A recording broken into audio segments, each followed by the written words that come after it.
Just watch me dance.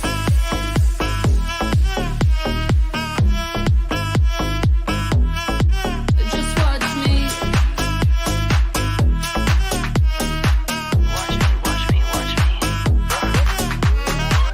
Just watch me dance.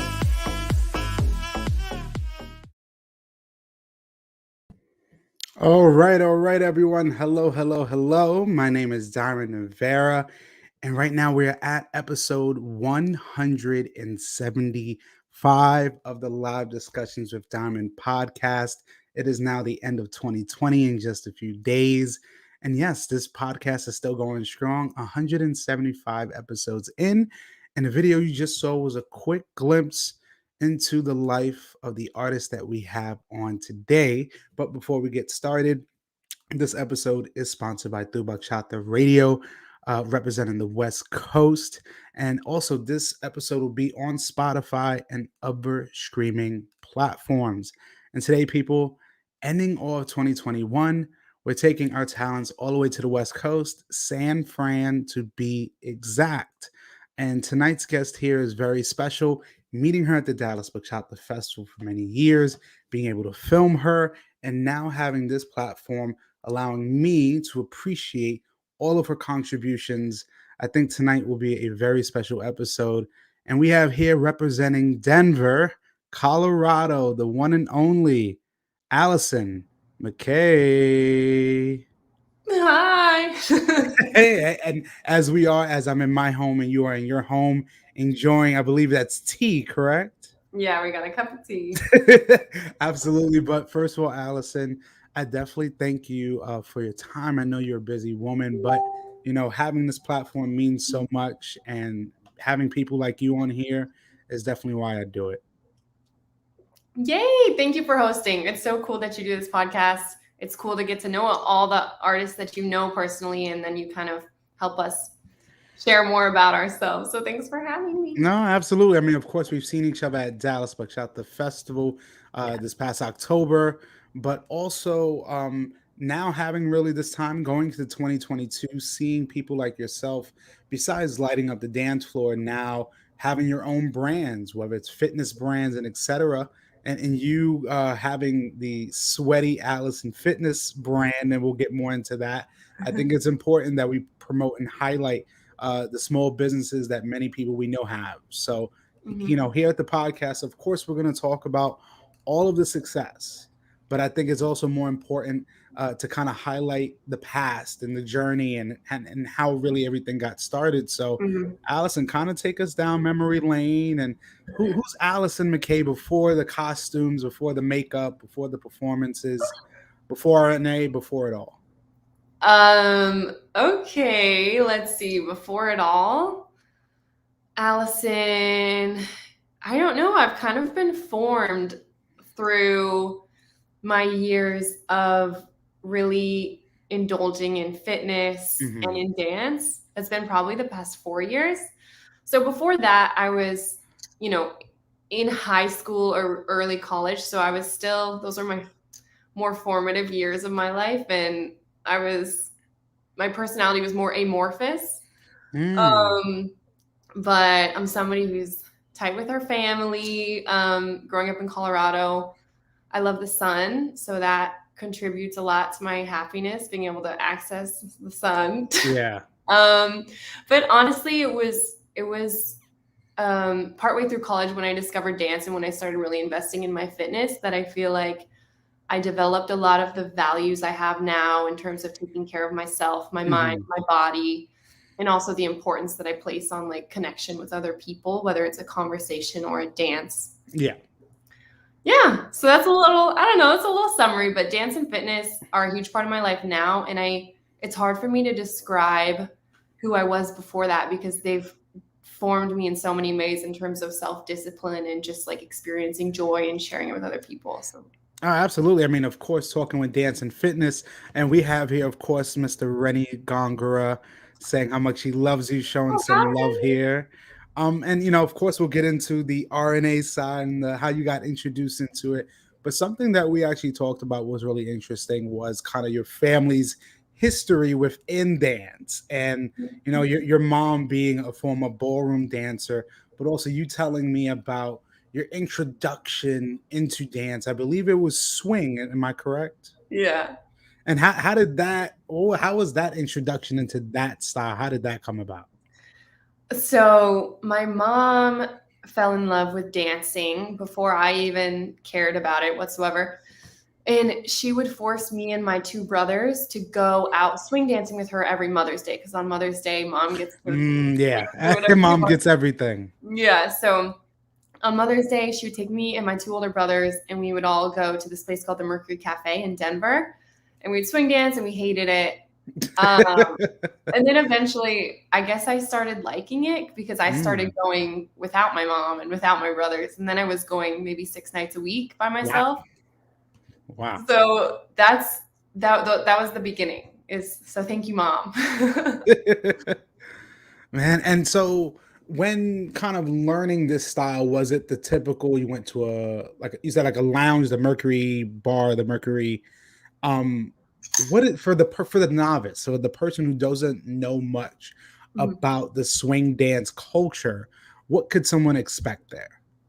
Someone can expect something really similar to if they're familiar with any type of dance, and if they're unfamiliar altogether, that's okay, because you can expect to go and have a lesson, either beginner or intermediate or advanced, but you can definitely access a beginner lesson.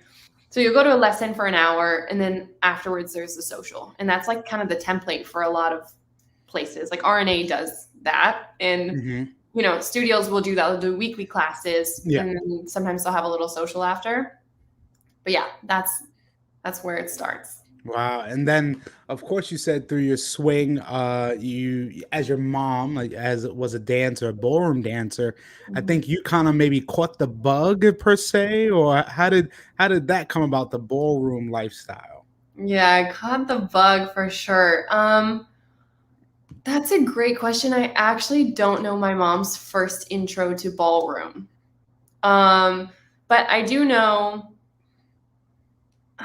I don't know what her first intro was to ballroom, actually.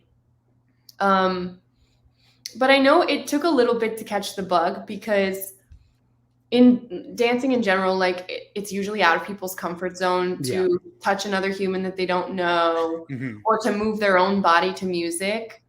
Because one thing a lot of people are afraid of when they start dancing is that everybody's looking at me and I look dumb, I'm doing it wrong.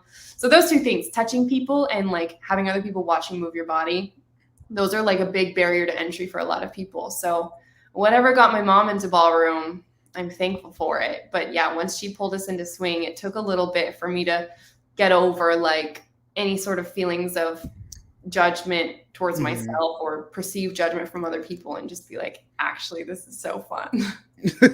Hey, I mean, because again, there's so many cliche stories of, dance has always been in my life. I've been classically trained since I was I wish. I know. I mean, but I've said this, and for me being a young dancer, I mean, at the tender age of 5 and growing up within this community is one thing, but I've met people that have danced maybe 2 or 3 years and have still that same passion as a person who's been dancing 20. I think it really all depends on the person. So, it was also an interesting story how Latin dance got involved. What's also interesting is that we're coming up on the eve of your introduction into Latin dancing. So, tell us that story of how, RNA Dance Company came into your life. Okay. I love this story. So my mom dragged us out swing dancing. I hated it. I started liking it, and I started going by myself a lot. And so it was New Year's 2019, I think. I went out, I asked my dad, I was like, Dad, please, can I go to this ball on New Year's? Like I didn't have enough money to pay for it or something. So he bought me my ticket, and he's like, you're going swing dancing, honey. So I just went by myself. Yeah. And so I was at this ball. It was at the Avalon in Boulder, if anybody knows what that is. So yeah, I was in the ballroom, swing dancing, getting really sweaty, as I do. And then I was going outside to cool off, and I collided with this gentleman from RNA. Shout out to Zilliang. And yeah, so we literally ran into each other, and he was like, "What's up? Like, come to the bachata room." And I didn't even know what that was. So yeah, he brought me to this room with a dance floor that was kind of like one of the smaller rooms that I didn't even notice because swing was the main ballroom. So he brings me to this smaller ballroom where there's bachata going on, and it was the first time I'd seen anything like that. And yeah, the rest is history. I joined RNA. I started training every chance I got. I started going to weekly classes there at the Avalon, and here I am now. Wow. So I mean, that is really something here because you fell upon it by accident. So I mean, I think the universe works in itself, and that was meant to happen. And it's great that your introduction into it was kind of easygoing and comfortable instead of being kind of nervous and intimidated. Of course, bachata dancing is very close. So you're going from swing to ballroom to now bachata. That's like the closer and closer you get. So what was it like? Of course, you said you were taking classes and then just like swing events and ballroom events, the bachata events happen. They have socials. What was your first social dance like? Do you remember it? Yeah. So I had my first social dance right then and there on New Year's. And I didn't know how to do the basic. It went horribly, but yeah, it takes some mental, it just takes a second to understand that like these people are dancing close or they're doing sensual movement, but they are not being sexual with each other. And I think the sensuality is a lot of the appeal to people watching it from the outside. They'll see the sensuality and it's intriguing. Yeah. It's beautiful. So yeah, my first social dance, I didn't know the basic, first of all. And also I didn't yet understand that. I didn't yet understand that you can have an extremely connected dance without having any emotion or like connection. feeling. Yeah, exactly. So yeah, but it was a transformative experience. And then, after that, I realized like, this is an art. This requires skill. Yes. And the connection that you create during dance is really special because you can have a conversation without saying any words. You can talk to people from anywhere, whether or not you speak the same language, and you can travel and always find a community of people who love dance and just like express the music with somebody else. Yeah. It's the best. I mean, hey, absolutely. I think and I tell people this a lot, I think one of the greatest opportunities that most of us have is the gift of socialization, being able to meet new people, maybe ones that think like us, that don't think like us, but understanding just people in general. And especially with dance and dance classes and training, you're meeting all types of people from all walks of life coming to dedicate their time for a few hours out of the week to learning a craft and mastering it. So what was it like your first show? Do you even remember where your first show was? Yeah. Yes. My first show was in Iowa City. Wow. Wow, Iowa. Yeah. Yeah, it was the Fuse Afro-Latin Dance Festival. I still have my t-shirt from that one. But yeah, it was in Iowa. It was with RNA, and it was a small stage that was level with the audience. It was on the floor. Oh, okay. Yeah, and I just remember like it was my first Congress. It was my first time traveling with my dance team. So I just traveled with them to Iowa, got all ready, and I was with my team, and I was like, guys, this is my first show. And then, everybody was like, oh, I forget what the word was, but yeah, basically that was my first show. And I've never really been nervous for shows. It's more just about like, I just love it. And I just go on the stage and I just love it also on the stage. I mean, again, everybody is different in the sense that, especially with dancing, there are those that just gravitate towards the stage, gravitate towards the lights and the people. And then again, there are some that once they get off stage, you kind of just want to hide. And Mm, to see how outward you were and just embracing it is really great to hear, because hey, everybody internalizes things differently.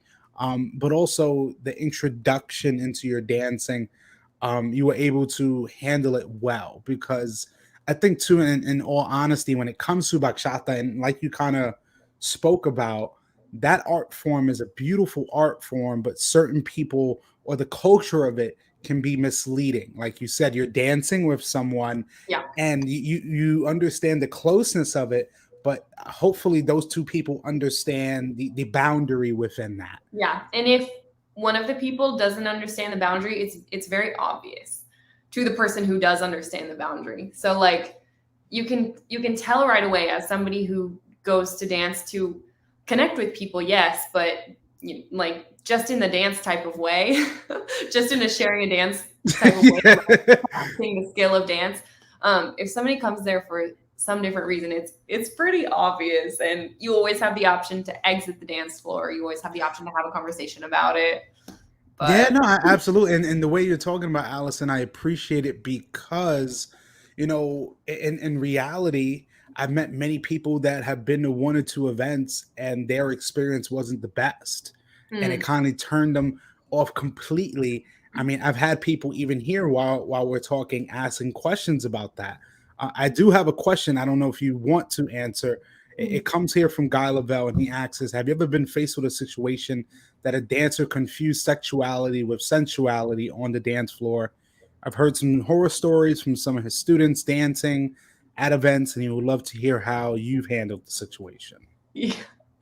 Yeah, no. So this will happen every once in a while. Luckily, it doesn't happen as much as people would think.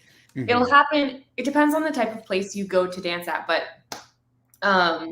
yeah, it happens. And when it does, um, the first thing I do is a physical cue. So let's say they're Mm. close, but it's not because we're gonna create momentum and go in a really tight turn, or it's not because you're gonna release me into a dip. It's just because you're getting close and you're not gonna ever leave until the Yeah. dance is over. In that situation, you start by just creating some physical distance. So I like open my frame a little bit, and I'm a little bit more Ah, sturdy with my frame.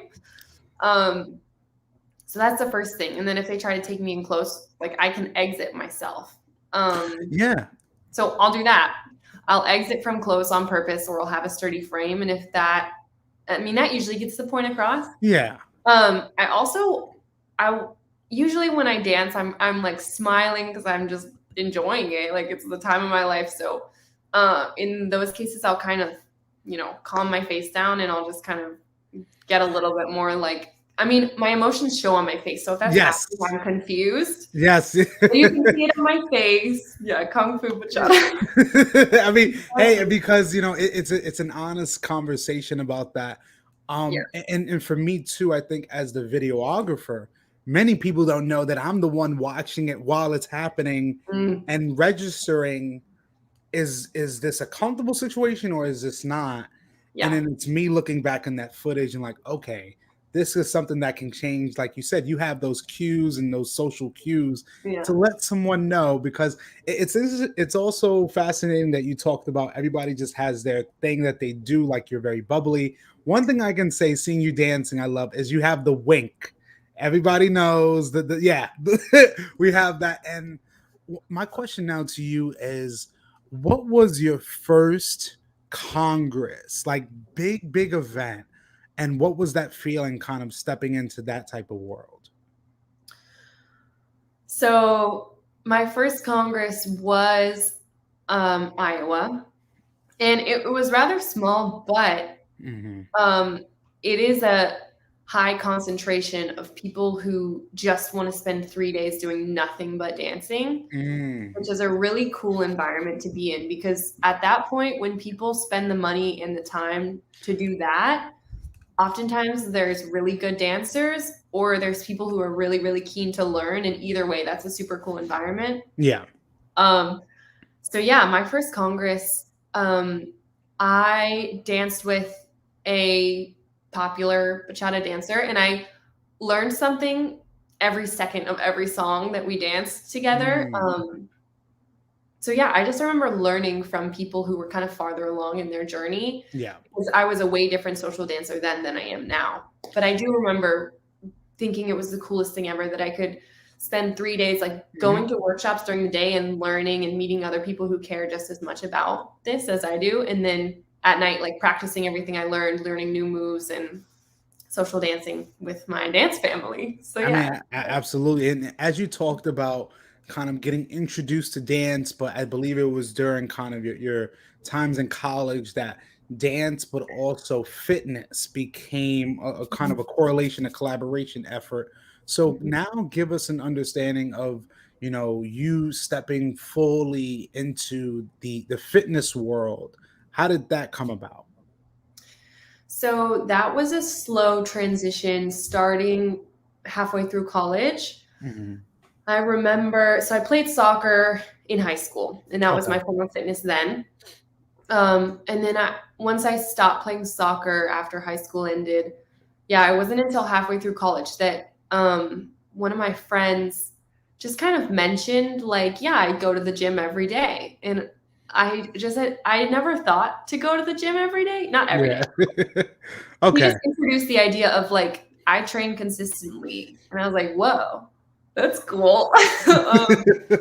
So yeah, I remember days of like consistently being like, do I want to have that be part of my life, part of Mm. my lifestyle? And I just started going more and more, and I learned a lot from like some of my favorite fitness influencers, their YouTube channels, their Instagrams, and that's why Yeah. I started my fitness platform, is because I want to be that body of knowledge or encouragement for other Mhm. people to build a fitness lifestyle and incorporate fitness into their life. Yeah. Because the more I, went to the gym in college and experienced the positive benefits that fitness has on your mind and your body and your attitude and your outlook, I just like I couldn't I couldn't stop. There was no reason to stop. And so yeah, it just became not a question of if I'll train, but a question of when I'll train that day. And yeah, it just improves my life altogether. So ever since mid college, it's been a staple.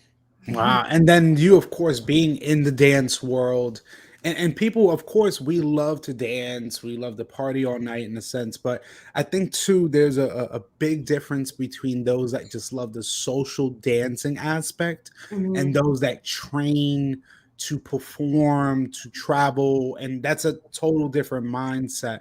So, with you being really focused on your fitness and through dance, did you feel that throughout your journey within the dance world you've been able to kind of give people that kind of advice or kind of guide them in a more of a positive healthy lifestyle?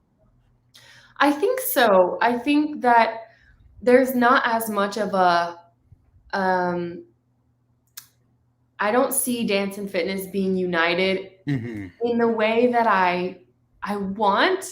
And I haven't quite yet thought out like how to bring that to the world, but I do think that um, being fit does make you a better dancer. And I think when I go out dancing from time to time, people will want to have a conversation about fitness. They still feel rather separated though, Hmm. which I want to combine them and bring that to the world, but I don't know the best way to do it yet. So if you have any ideas. I mean, hey, and it's interesting as you say that because thinking about it, I mean, the one way to definitely do that, I think, is through workshops. I mean, you go to dance events all the time when Mhm. you go to these workshops from Friday till Sunday. And even at salsa workshops, you're gonna have maybe I've seen cardio fitness classes from the same dancers we see on stage will help people improve as we have body movement, as we have, just classes. I've seen even yoga classes and bachata Mhm. salsa festivals. I think with the changing of the times, organizers are more keen to understanding that their community is becoming more and more health based, so Yeah. seeing people like yourself that have a brand and pushing towards fitness and knowing that we have many dancers we've met or know of that really are into fitness as well. So kind of maybe Mhm. correlating the workshops and finding a plan or a certain niche on how to provide that service. Because I think, hey, Yeah. if people can do 45 minutes in the gym, I think they can do 45 minutes at a workshop of yours and then go back to another workshop. Yeah. You know? So Yeah. So here's the thing. Like, okay, when you go to a congress, it's so much time on your feet and you go there to become a better dancer. mhm. And I thought of that and I was like, who's gonna want to work out at a congress when like by Sunday it takes everything in you to like put your shoes back on when your feet hurt so bad and go down to the workshop. You know what I mean? But I tell you this, I think it could work because, hey, I've seen even much different workshops that even some that don't even correlate and work. But hey, anything can happen. But now really understanding Allison as we move further along is me realizing that you've made that journey from Denver and now you live currently or residing in San Francisco.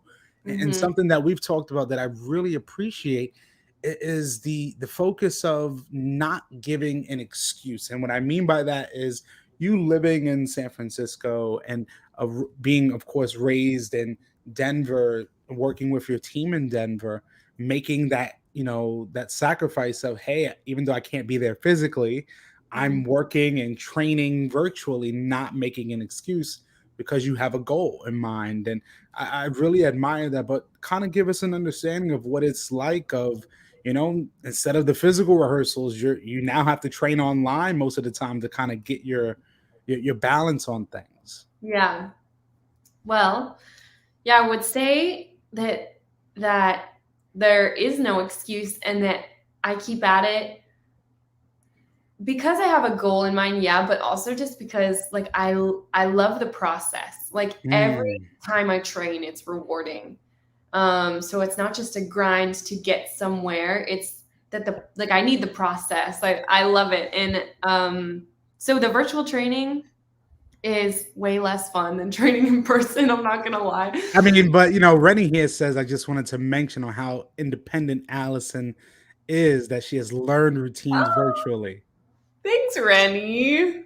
Appreciate you. Yeah, it's different. It's different learning in 2D.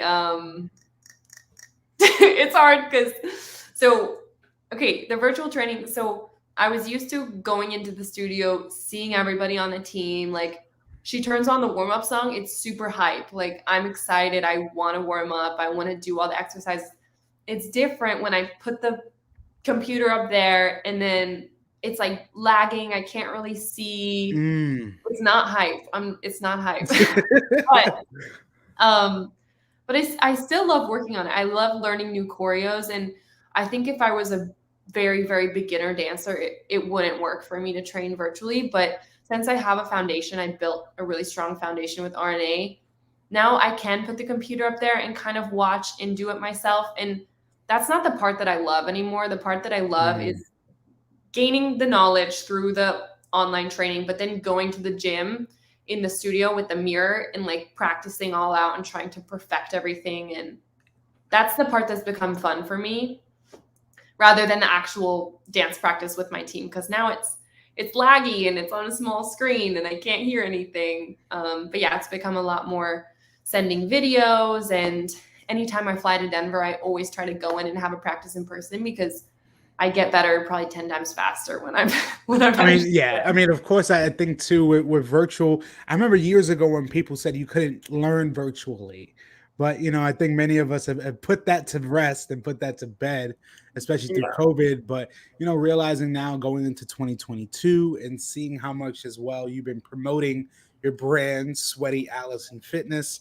but also still being dedicated to dance and putting the focus and putting the time and effort in, it definitely shows. But I think now it helps us transition to our last segment called the randoms. This one I love bringing up. I've been doing since this past year. It's about 10 questions here that I have that may deal with dance, that may deal with life, that may deal with everything in between.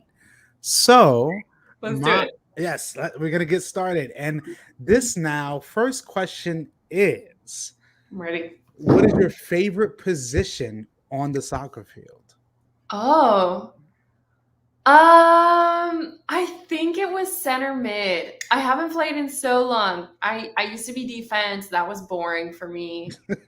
I think I liked center mid because I wasn't very good at scoring goals, and I also wasn't very good at defense. Oh my God. I mean, you're just I guess a body just there. Yeah, I was just around taking up space on the field. There's a But you were reason why I fit. You don't were play fit anymore. doing it. You were top of the notch. You were fit. You know, you could run up and down those fields for 90 minutes and do your thing. Yeah, I was sweaty if nothing else. Sweaty Allison. I see the foreshadowment Yeah. there. All right, number two, we're gonna go into dancing. So Okay. give me, if you could close your eyes right now and be at one event, and it could be an event that you've been to or always have wanted to go to, which event would that be? Okay, the first one that came to my mind was Dallas.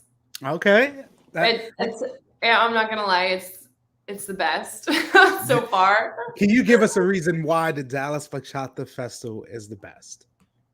So when I go to Dallas, for example, last time I went to Dallas, every dance I had, I walked away and I was like, whoa, that was the best dance of the night. And then the next one, I was like, nope, that one. Next one, I was like, no, that was it. And it was just nonstop with that all night. I think there are really talented dancers in Dallas who train really talented dancers in Dallas. So the quality of dancing is just insane. And that's why I love Dallas. Yeah, absolutely. I mean, me realizing as well with dancing cities, there are certain cities that are kind of known for certain styles. Like Mhm. I realized that Dallas, in my opinion, and from people who live there and told me, is Yeah. more of a sensual bachata type of Yeah. area, where Yeah. Houston is probably just preferably salsa and maybe some zouk here and there. But I think everybody's different. But I definitely agree with you on the Dallas Bachata Festival. No Mhm. bias here, but I gotta be biased. But all right. Our next question here, I'm gonna put you on the spot. If Okay. right now you're at your favorite event, and that could be Dallas, you have your DJ there, and they say, Allison, this is the last song. You got to take somebody out on the dance floor. You only have Oh. one person. Who is it? Uh Hang on. Honestly, it might be Ty. Oh, I love Ty. I love it. I love it. It's He's Yeah, because with Ty, you can just mess around. Like Ty just messes around. I thought about, some really famous dancers who I've taken workshops with. But with Ty, like I want to end the night dancing with somebody who's just gonna like mess around, but do it well. yes. And yeah, I love the way that he makes it fun, but he really has a lot of nice musicality. Mhm. Can't beat it. He's a rising Hey, star, or he's big, already a star. yes, big shout out to Ty. Yeah, shout Definitely out a to Ty. great guy. All Yeah. right, our next question here, and we're gonna go again dance related. So we're gonna put you on the spot. So right now, and you can be biased, of course, if you like, but the question is, you're at a Congress right now, Saturday night, Mm. last show. The promoter says, Allison, you're choosing the last performance. Oh. Who is it? It's probably the Kingsmen. La You Fuerza know, Kingsman. they're hype. They're super hype. I think they do a lot of really unique stuff with the hat and the group, and then there's like some backstory that I can't really figure out that's going on. Yeah, I love the Kingsmen. I think it's super hype. Awesome, awesome. I love that appreciation because, of course, I thought you were going to go RNA, but I definitely appreciate your honesty there. Oh yeah. But all right, our next question, we're Okay. going to go to food now. So, if you could have one last meal, what would it be? Um.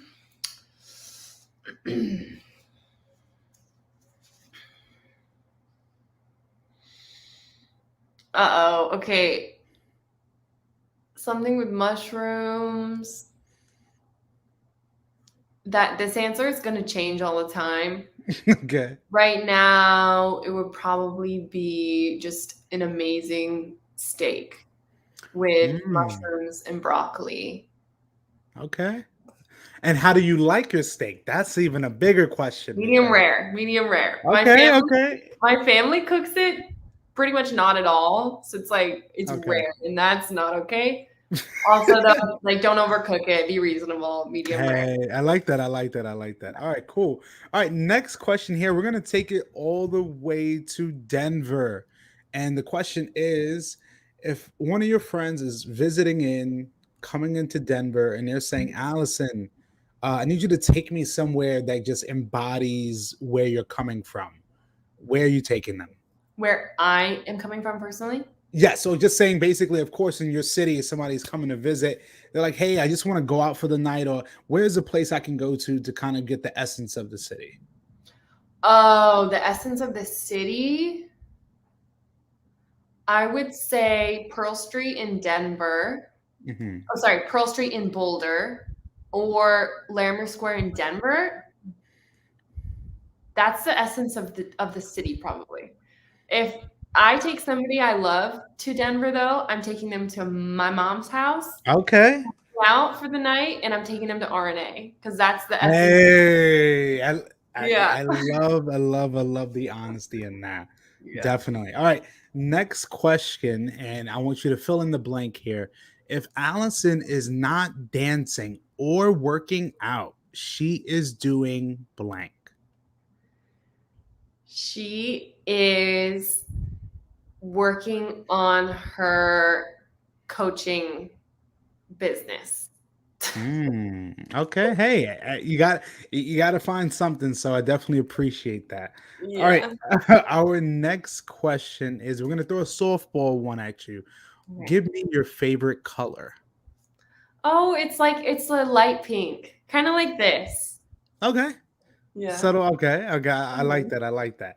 All right. Our ninth question here, Mm-hmm. from a scale of 1 to 10, Mm-hmm. give us your guitar skills level. Oh my gosh. What's 10? Who's 10? Like 10 someone- is like, all right, 10 is John Mayer. 1 is like you just started Guitar Hero. I'm a 4. Okay. I Yeah. like that. I like how you pushed the 4, there. Hey, I respect it. I respect it. I mean, is there any songs that you've been able to learn how to play, or how did you kind of just sit by yourself and just play a few tunes here and there? Yeah, a few tunes here and there. So my favorite thing is to pull up Ultimate Guitar on the internet, and then I'll just search. They have so many songs on there. I love Mhm. Hallelujah. I love other songs like that. But they'll have the lyrics, and then I'll have the chord above the lyric, so I can really easily just go through easy chords: E minor, F, G, A, whatever, so I can strum and sing. Oh, Marcella thinks I'm an 8. Hey, I mean, that's what Thank friends you. are for. That's what friends are for. And, I think now it helps us get to our last question, Allison. And I love asking this one because the answers are endless. So, you and your boyfriend are stuck on an island, any island of your choosing, Uh-huh. but you can only have 3 items with you. Mm. What are those 3 items?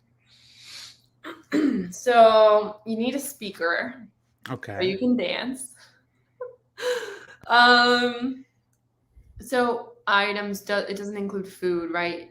You can bunch something together however you want, but you have Right. 3 items to choose. So we need a speaker, and then we need chapstick. Okay. Because I'm mean to everybody if my lips are chapped.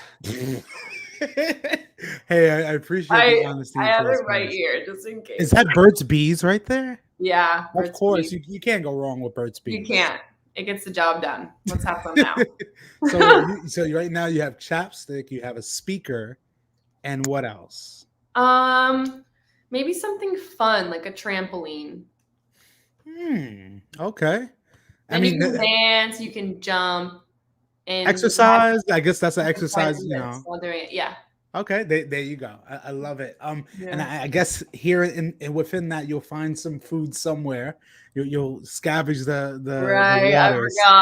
No, forgot. I mean, hey, there's some fishes around you can capture, so I Exactly. think you guys will be fine. But Yeah. I thank you, Allison, for doing this segment. I love doing it with every one of my guests. It brings really some levity to the overall conversation. But now I think it helps us transition now to the conclusion of our talk tonight. Mhm. And honestly, I really appreciated having you on. Of course, us meeting for many years at Dallas, me even having you in many of the visuals that I've done.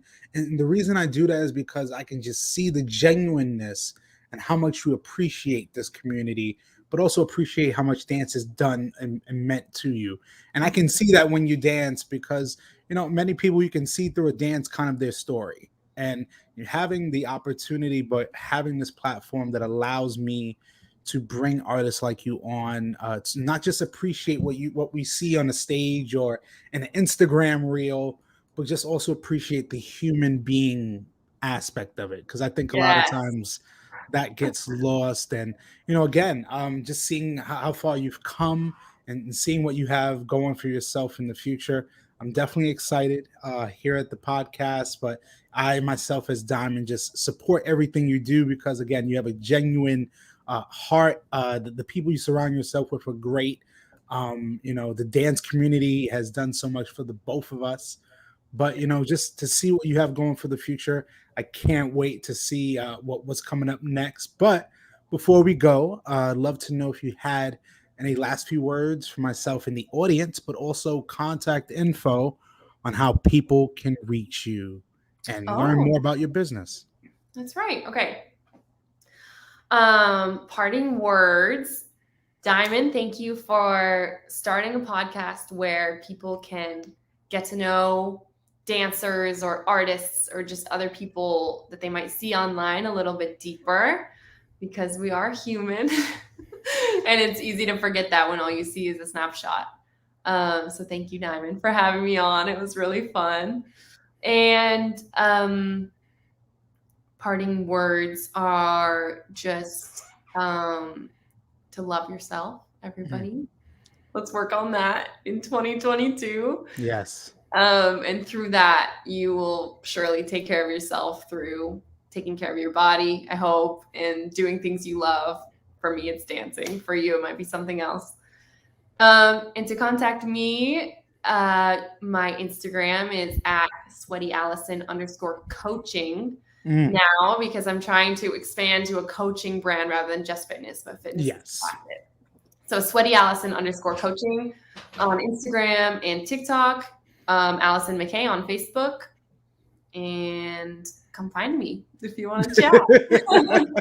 Well, awesome, Allison. Honestly, again, I appreciate you. Appreciate your time coming onto the platform. It's been great. 2021 is coming to a close, and you're number 175 on this podcast. And again, it's an accomplishment because again, the stories of you and many others will be here long after I'm gone. And again, just having you. Seeing the joy you have just with everything we've been through this past year or two. Again, it's something special. And at least before we do go, we got to give a big shout out to the one and only Alejandra. Oh, hi, Mom. Alejandra, we've definitely shown you so much love, and especially with RNA. Again, Allison, it's been a pleasure. I had you on. We're having Alejandra coming on with her new partner, Douglas Yay, I can't wait to see Ortiz. that one. Yes, and again, everyone, please be on the lookout for Allison with the Sweaty Allison coaching. Yeah, And I'll coach that, you. yes. So again, everyone, have a happy holidays. This has been an amazing year of the live discussions with Diamond podcast. I'm Diamond here with the one and only Allison McKay. This is episode 175, guys. We'll see you this weekend, this Sunday. We're coming back 2022. We'll see you guys 2 p.m. With an amazing episode. Guest is coming up soon. Everyone stay safe. Have a great night.